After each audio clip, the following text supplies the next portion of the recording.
Hey there, it's Wayfair here, where delivery and setup are as easy as a few taps on your phone. You're relaxing in an old hammock, scrolling Wayfair's app, when you spot it, a brand new patio set. Next thing you know, Wayfair delivers it right to your patio and sets it up. Oh, you need a new grill too? All right, Wayfair's got you covered. With Wayfair's Room of Choice delivery and fast expert setup on qualifying orders, life gets a little easier. Visit wayfair.com or the Wayfair app. Wayfair, every style, every home. How would you like a 15% discount to my daily email, the stack of stuff, the show notes, discounts to the conference, all of that? All you need to do is text the word show to 33777. You'll get the annual subscription with a 15% discount to my daily email. You'll get the stack of stuff, the links to the show notes, discounts to the conference, and so much more.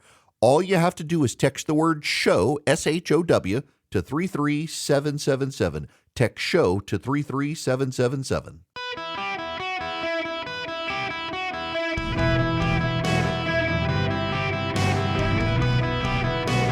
Welcome to the Eric Erickson Show podcast, Hour 1.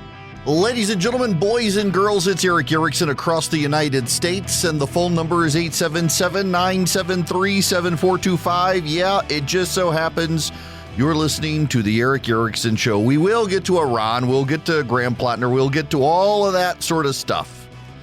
But we got to actually talk about what happened in Texas yesterday first. Text Eric, E-R-I-C-K, to 33777 to get the show notes and all. Tragedy in Texas, and it is a tragedy. Justice was served, but there's no reason to feel good about what happened. Austin Metcalf, you will recall, was the young man at the track team. He was at an event, and another high schooler named Carmelo Anthony showed up, and they got into a argument. There was some shoving, and Carmelo Anthony stabbed Austin Metcalf through the heart and killed him. It was a tragedy. And the witnesses at the time, one of the witnesses said that Anthony was surrounded by people. That same witness on the stand for the defense said it was not so. A lot of people heard the prior statements that Anthony Carmelo was surrounded and probably feared for his life. And on the stand and under oath, the person who said that as a witness for the defense said it wasn't so. The reaction from the race hustlers of America and the grifters is deeply poisonous to our social welfare as a system. This is one congresswoman talking about this. Let her talk. This was a legal lynching that happened in here today.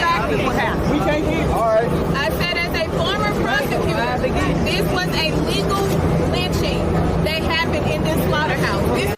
A legal lynching happened in the slaughterhouse. Jasmine Crockett. If a 300-pound man is beating me, like on top of me and beating me down, I'm not limited to fist. You know, I would argue that even the only time we go into things like people's hands being considered deadly weapons is typically like if they're a professional boxer or that kind of stuff. But I think by the time you start getting to like football player. This is a track star, Austin Metcalf, who was killed, and it was shoving. There were not punches thrown. We have eyewitnesses. We have the testimony people. What happened is Carmelo Anthony murdered Austin Metcalf. That's not in dispute. The argument is somehow that he in some way was entitled to self-defense. There is not a stand your ground state of this nation. And by the way, I did criminal defense. There's not a stand your ground state in the nation where someone shoving you, the response can be to kill them. There's not a single stand your ground state from Texas to Florida where if someone shoves you, you get the right to kill them. And yet you have people calling this a legal lynching at a slaughterhouse. Claiming that if a 300-pound man attacks you, Austin Metcalf was a 17-year-old track star. He was not 300 pounds. And then there was this mother who stood outside after the verdict was read. He's guilty of murder. It's not murder in the first degree in Texas. Some people said he was guilty, charged with murder in the first degree. It was in the heat of passion. It doesn't matter. That's not the law in Texas. He was charged with murder. Murder is a first-degree crime in Texas, but there's no murder in the first degree in Texas. The laws of each state are different. This is one of the things we keep coming up with on the left and the right is the laws of every state are different. And this mother stands outside after the verdict, murder. He gets 35 years, not the death penalty, 35 years in prison to think about what he did. Listen to this mother. What do you want us to do? That's right. What do you want us to do at this point? What? I'm lost for it. I don't know what to do. I got 5 boys. I don't know what. I ain't got nothing to tell them no more. You can't walk away no more. Ma'am, tell your sons not to murder other people. That's what you tell them. Tell your sons not to murder other people, and that will solve the problem. Carmelo Anthony went to a track meet and murdered Austin Metcalf when they got into an argument. And the facts of the case were that Carmelo Anthony was not supposed to be there, as I understand it. Austin Metcalf and others told him to leave, and the argument ensued, and he murdered Metcalf. This is Congresswoman Summer Lee. Prize that we are here once again fighting against attacks on Black and brown children, on trans and queer children and disabled children, on every student who doesn't fit a narrow image of what this administration has decided is worthy and will be prioritized for protection. It's clear that these attacks are not only welcome, but they're coming from the highest levels of government. The culture of open racism is alive and is pervasive in ways that we haven't seen maybe as outwardly since the Jim Crow era. It's shameful that our congressional committees have taken more time and taken more steps to perpetuate a culture war than to advance policies that actually help people. Now, you should know Summer Lee is a Democratic socialist who is advanced by the same group that's advancing Graham Plattner. And she was not talking specifically about the Carmelo Anthony situation there. She was talking about an inquiry into transgenderism and yet comparing that to Jim Crow.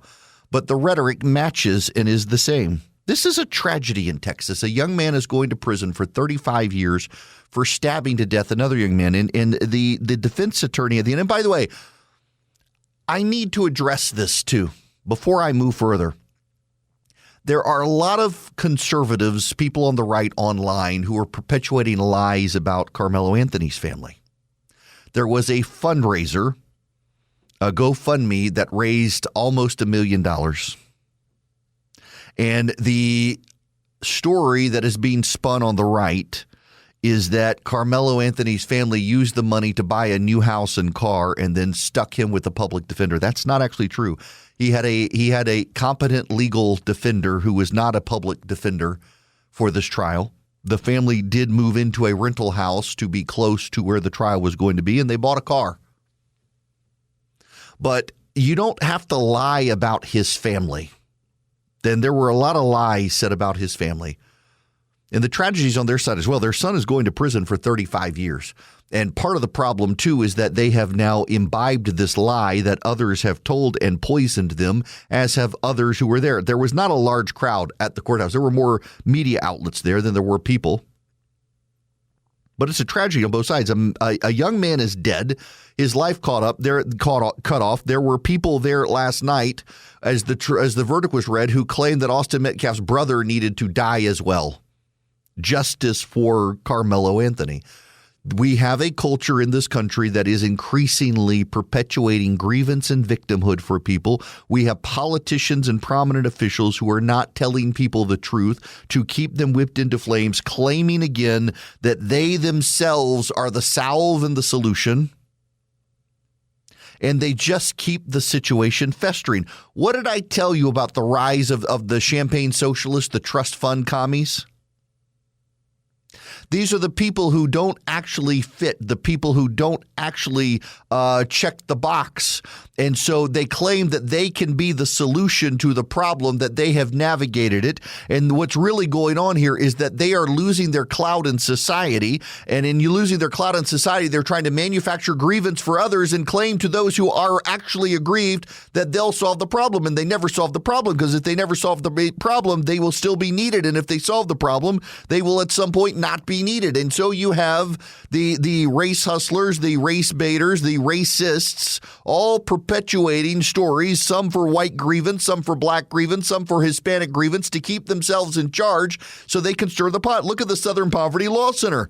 As great progress has been made in healing this country's rifts, the Southern Poverty Law Center was losing money and decided they needed to start funding white nationalist groups and those within them to be able to continue to have a purpose. The people who are going down to Texas to lie to these families, to get them to believe the lies, to make Carmelo Anthony the victim when he was the murderer, is deeply disturbing.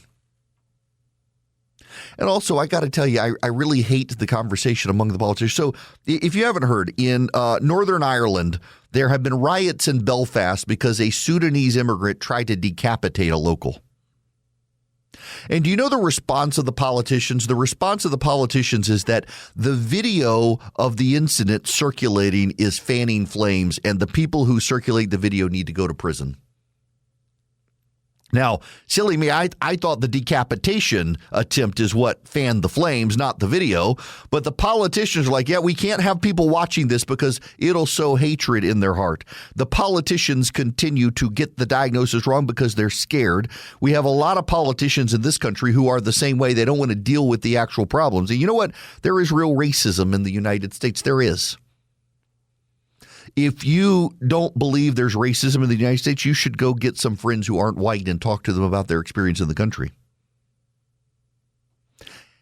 The problem is that so many people now call everything in this country they don't like racist. We have an inability to discern what is and is not. And we've always, is racism a sin? Yes. Do we have sinners? Yes. So will we always have racism? Yes. Why? Because we'll always have sin. But can we move on from our past? Yes. But there are those who can't let us move on from the past because they make too much money anchoring us to the past. And they poisoned the minds of people in this country. They have poisoned the minds of minority communities in this country. There are people attempting to poison the minds of the white community in this country, claiming perpetual victimhood for white people in this country. Seeing yourself as a victim is a choice. And it is very often the wrong choice. But a whole lot of people want to be identified as the victim now. The victim here is, his name is Austin Metcalf. Too many people want to see Carmelo Anthony as the victim, and they have seeded wild stories. By the way, you know, the jury was all white. Do you know why the jury was all white? The jury was all white because two of the prospective jurors who were non-white said they would have a hard time sending a quote-unquote brother to jail. That was the quote of one. The other agreed. So they were struck from the jury. The other three non-white jurors were teachers in K through 12 schools, and everyone agreed that given that this incident happened at a K through 12 school, it would be traumatic for these teachers to probably participate in the jury, and so those three were allowed to be dismissed from the jury. In addition to having to teach school, the trauma of a K through 12 teacher having to deal with the case where a student at a K through 12 school was murdered by another student, they thought it was advisable to allow them off the jury. That's why the jury was all white. It was not a willful discrimination to get an all-white jury to get the verdict people wanted, and yet that is what you're hearing from the people out there who want to perpetuate the grievance. There are actual answers to the questions, but at the bottom line, there's this. At the bottom line in this entire sordid and sad affair, there is this one thing you can't escape. There is no dispute, none, that Carmelo Anthony murdered Austin Metcalf, that he showed up with a knife. The defense attorney at the end tried to argue that it was legal for him to have that knife. It's legal for me to have my gun, but if I murder someone with it, I still go to prison. He wanted to argue that the knife was legal, that it was not somehow an illegal knife. He was allowed to have it. Okay, that's fine. You're still not allowed to use it to kill someone. And then the big witness for the defense was going to say that this was Carmelo Anthony did this out of fear. He did this because he was being intimidated. He did this because he was in a dangerous situation. That is not the stand your ground law. When someone shoves you, you don't get to shove a knife in their heart. And also the key witness who said this before the trial recanted it at the trial, undermining the defense. And yet too many people want to believe the victimization narrative because it's the only way they can justify and rationalize the things that are happening is to perceive themselves as victims and to not take ownership and responsibility for their own actions. All right, listen up. The only gift that any dad wants on Father's Day is Goldbelly. Goldbelly ships the most iconic foods from the best restaurants across the country straight to his door for free. Let him kick back and chow down on award-winning barbecue from Texas, epic deep dish pizza from Chicago, or colossal pastrami sandwiches from New York. Make Dad feel like an absolute legend this Father's Day and go to goldbelly.com to get 20% off your first order with promo code DAD. That's 20% off at goldbelly.com, code DAD. We have some breaking news happening. The president at the White House just announcing we will be hitting Iran again today. I've been working with Iran for a number of months, and they should sign their deal. It's a good deal. It doesn't give them the right to have a nuclear weapon. In fact, it totally prohibits them from ever having a nuclear weapon. And it was just tap, tap, tap. I don't know what they're doing. So they then shot at our helicopter, very expensive helicopter, by the way, but much more importantly, the two men, fortunately, they're okay. But an amazing rescue. If you ever get a clip, you won't believe the rescue, how cool it was. The equipment we have. Look, we have the strongest military in the world. And I gave them a break at the request of Pakistan. The Field Marshal and the Prime Minister of Pakistan are great. We stopped them from going to war with India. You would have had a nuclear war if it wasn't for me. But they became friendly to me, very friendly, and they're close to Iran, and they worked, and they still are working on trying them to do what's right. But we want a deal that's meaningful. We want a deal that works. We don't want to just have a Barack Hussein Obama deal, JCPOA, the worst deal. That was a path to a nuclear. It's the exact opposite. You know, I like on television, they say, oh, they should have kept that deal. First of all, it was over. It was a short-term deal. But that deal was a path to a nuclear weapon. This is a path against a nuclear. You can't have a nuclear weapon. His was a path to a nuclear weapon. They were developing during his administration nuclear weapon. If they had a nuclear weapon, there'd be no Israel, there'd be no Middle East, and they would have absolutely shot at us. So we'll see what happens. But we hit them hard yesterday, and we're going to hit them again hard today, in case you miss it, in case you don't turn on your television set. And we'll see what happens with the deal. We were really close to a deal, but we keep being really close to a deal, allegedly. No, we're not. We'll hit them again today and give them 2 more months to rearm. Come on. How about the disproportionate response? We'll get into that when we come back. First, I got to tell you about Incogni. Let them protect your privacy online. If you go to incogni.com/Eric, incogni.com/ERICK, you can sign up with Incogni. They go to the data brokers online and they get them to delete all of your information and stop selling it to scam artists, con artists, charlatans, frauds, credit card solicitors, telemarketers, and the like. It's a great way to make your information private so the telemarketers can't reach out to you. Data brokers will even sell your stuff to criminals who then try to scam you. I mean, AI phone calls, pretending to be your kids, stuff like that. It's getting out of hand out there, and Incogni can protect you from it all. Incogni.com/Eric, INCOGNI, Incogni, Incogni.com/Eric. Sign up with Incogni today. You'll save up to 60%. You'll get more private online. And the cool thing about Incogni is when the data brokers take your information off, Incogni monitors the situation. Some of them will put your information back online, and Incogni follows up and says, not so fast. fast, and they take it down and make them take it down, and they keep following up. Incogni.com/ERICK. Sign up with Incogni today. Save up to 60%. Incogni.com/Eric. All right, listen up. The only gift that any dad wants on Father's Day is Goldbelly. Goldbelly ships the most iconic foods from the best restaurants across the country straight to his door for free. Let him kick back and chow down on award-winning barbecue from Texas, epic deep dish pizza from Chicago, or colossal pastrami sandwiches from New York. Make Dad feel like an absolute legend this Father's Day and go to goldbelly.com to get 20% off your first order with promo code DAD. That's 20% off at goldbelly.com, code DAD. Welcome. It is Eric Erickson here across the United States. 877-973-7425 is the phone number if you want to be on the program.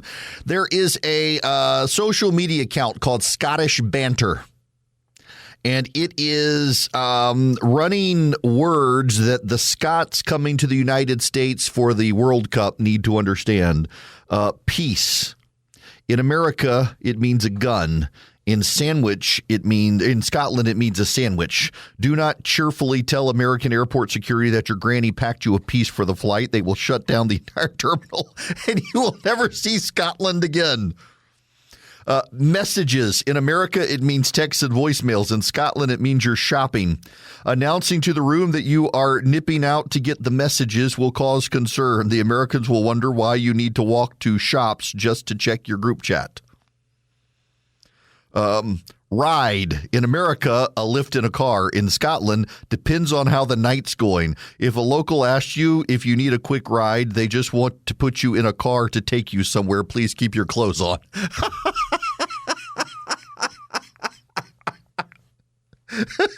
Tea. In America, a hot drink. In Scotland, dinner. If you complain that you are starving because you haven't had your tea yet, the locals will assume you have a life-threatening addiction to Earl Grey. Greet. In America, it means a welcome. In Scotland, it means to cry. A Scot can greet at a funeral, a wedding, and a last-minute winner. The American beside them will be very impressed by how friendly they are. It just goes on from there. Very, very, very funny. All of these. My personal favorite. Rocket. In America, a space vehicle. In Scotland, an absolute idiot. If you call a bouncer an absolute rocket, do not expect him to be offended. He will just assume you were praising his explosive speed and aerodynamic physique. Yeah, there were some great ones, some of them too inappropriate for radio, however. Now, we got to move on. Before we do, though, let me tell you about Eden Pure. You've got to get 3 of them for less than $200 at Eden Pure Deals. You save $200. EdenPureDeals.com. What you do at EdenPureDeals.com is you'll see the discount code box, and you put in ERICK3, ERICK3. You get 3 Eden Pure Thunderstorms. They're air purifiers, so they get rid of dust, they get rid of pollen, they get rid of stuff floating in the air. They kill 99.9% of bacteria and viruses in the air. You can tell a lawyer vetted that 99.9%. They wipe out the viruses and bacteria floating through the air. They generate plasma. As the stuff pulls through the machine, the plasma hits and it kills the things. But where it really shines is odor elimination. It generates ozone. So if you got a cigarette smell in a rental car or a hotel room, you fire up the Eden Pure Thunderstorm and it wipes out that odor. My sisters both have them. I have them. I travel with mine. It's small. It's compact. Put it in your travel bag. Take it on vacation if you need it to wipe out odors in the hotel room or the rental car. You get 3 of them. You save $200. EdenPureDeals.com. The discount code is ERICK3, ERICK, the number 3, EdenPureDeals.com. The president says, I played the audio, we're going to hit Iran again.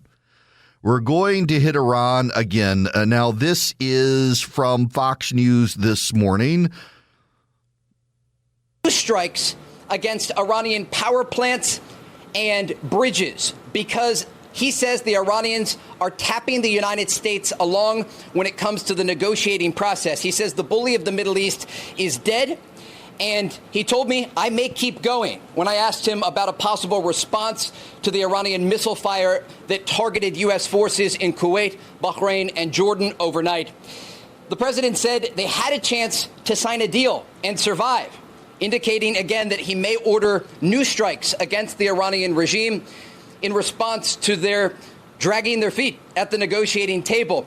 Again, though, the latest information that we got from President Trump about that helicopter that went down earlier this week, really a remarkable story. The president called it a miracle. This drone hits the Apache helicopter, lodges between the two pilots. It's on fire, and there's a massive amount of heat coming out of the drone, but it doesn't explode.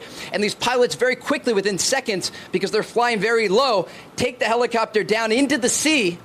And then ultimately, about 2 hours later, according to U.S. Central Command, they are rescued for the first time in U.S. military history by an unmanned sea drone. Again, the president ordering those strikes overnight to target Iranian radar systems and those air defense sites that the Iranians have tried to rebuild during the ceasefire. They weren't supposed to do that, but the president said just a few percentages of that defensive capability they were able to rebuild. And President Trump says they took out about 55% of what they were even able to rebuild. But just a remarkable story about these U.S. pilots from the Army that were able to survive this ordeal against an Iranian drone lodged into their helicopter. And again, President Trump ordering those powerful strikes overnight to send a message to the Iranian regime that he is not done. And if they are unwilling to make a deal, the president tells Fox News he may keep going. He may keep going. This is becoming the problem, is it not? This actually is becoming a problem. Iran has fired at Israel dozens of missiles in the last few days. Iran hit an American Apache helicopter with a drone. Thank God it didn't explode.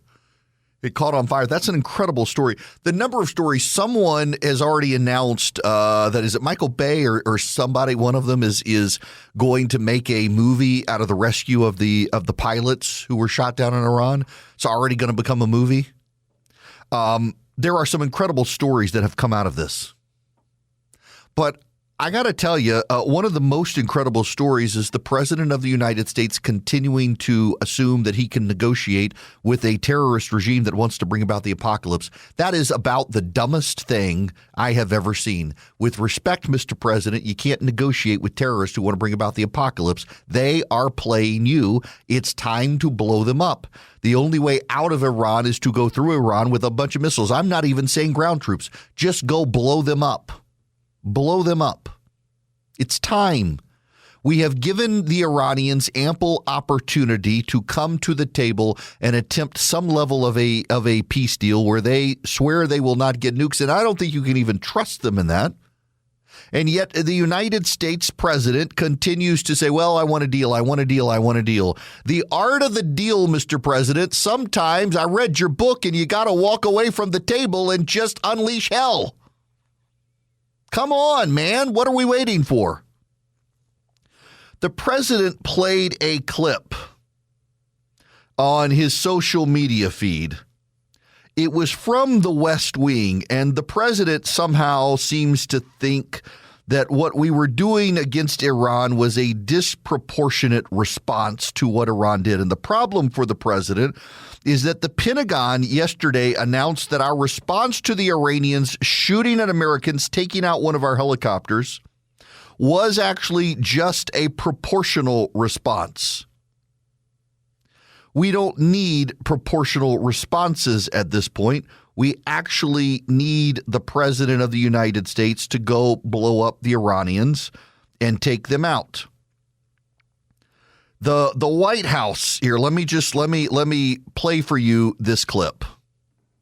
This is from the West Wing back in the day, Jed Bartlett as president. Scenario 1, or Pericles 1, to use its code name, sir. What is the virtue of a proportional response?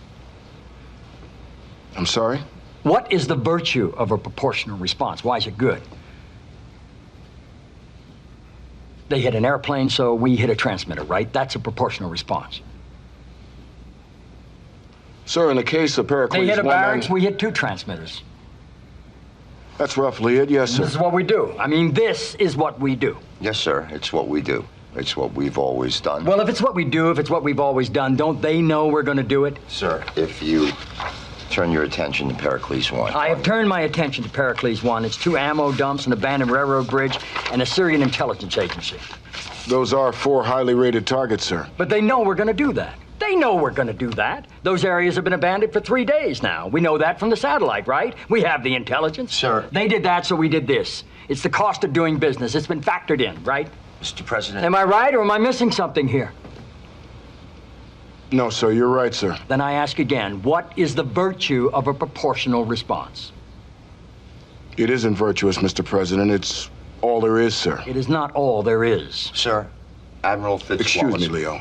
Pardon me, Mr. President. Just what else is there? The disproportional response. Let the word ring forth from this time and this place, gentlemen. You kill an American, any American, we don't come back with a proportional response. We come back with total disaster. Now, what's so interesting is that people started circulating that clip last night to mock the White House after the U.S. Central Command released this tweet. Quote, U.S. Central Command CENTCOM forces began launching self-defense strikes against Iran at 5 p.m. Eastern Time today at the Commander-in-Chief's direction in response to yesterday's downing of a U.S. Army Apache helicopter. The mission is a proportional response to unjustified Iranian aggression. And people mocked and mocked and mocked the tweet because why do we want to do a proportional response to Iran? Iran has been raining down missiles on our allies. Iran has been raining down missiles on us. They've been targeting us. They are a terror nation. And so then the president of the United States tweets the clip himself to suggest that the response that the Pentagon and CENTCOM called proportional was somehow disproportionate. It wasn't. We blew up some radar outfits. We blew up a couple of missile launchers. That's it. They're going to rearm. Every minute of every day that we have some sort of peace with Iran while we're negotiating some sort of deal is just a moment for them to rearm with the Chinese and rearm with the Russians. Listen, for all of you who wish to call me a neocon warmonger, the reality and the truth is we did not have to go into Iran. There were many legitimate, good, valid arguments to not go into Iran. But you can't walk away now. We did go in. We did go in. We stirred up the hornet's nest, and the only way to avoid getting stung is to kill the hornets. We grabbed the tiger by the tail. The only way to not get mauled to death by the tiger is to defang it and declaw it before you let go of it. We haven't done that. We didn't have to go in. Now, I supported going in. I presumed at the time we would go in, allow for a destabilization campaign, allow for the Israelis to help overthrow that government. And we now know the president of the United States decided not to allow Israel to overthrow the Iranian government. They had a plan to do so, and he decided to go with the Turks' argument and the Pakistanis' argument. And the Turks and the Pakistanis are playing the president of the United States, neither of which is a real friend these days. The Turks have headed towards Islamism. The Pakistanis have certainly headed towards Islamism. They're both collaborating and in cahoots with the Iranians, and they're playing the president of the United States. We need the president of the United States to unleash hell and blow up the Iranians. Allow the Israelis to go do what they wanted to do. And yet we have a bunch of people in this country who still insist that, well, you know, it's actually Israel is the puppet master here. If Israel is the puppet master, we'd have a massive war in Iran right now. But we don't. We don't.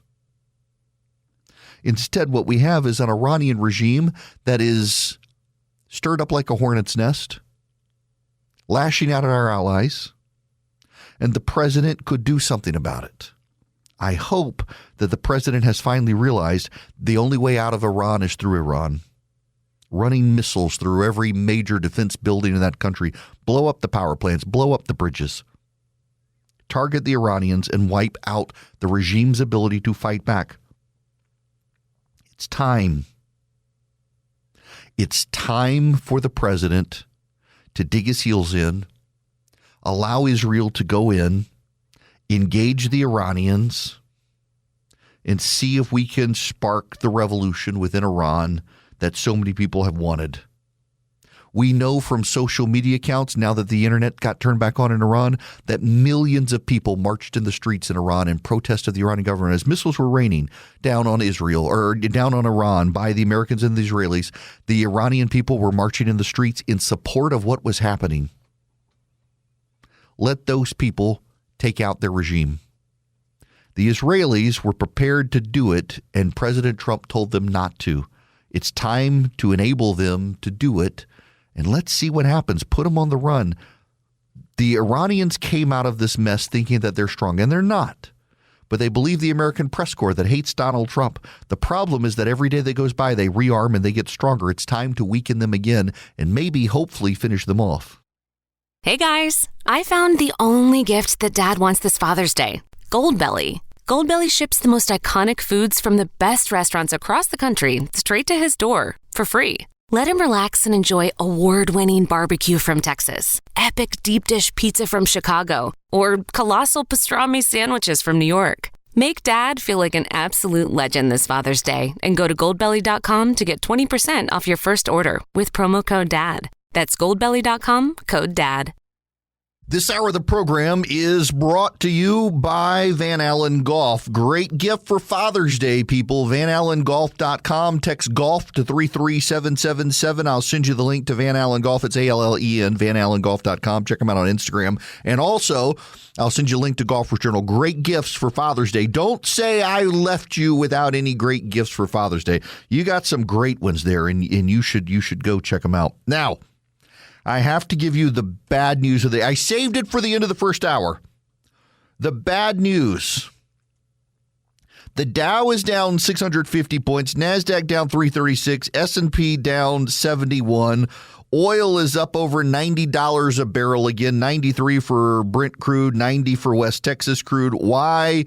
Because the United States is about to attack Iran very hard, says the president, and inflation is exploding. The inflation number today is a very bad number for the United States.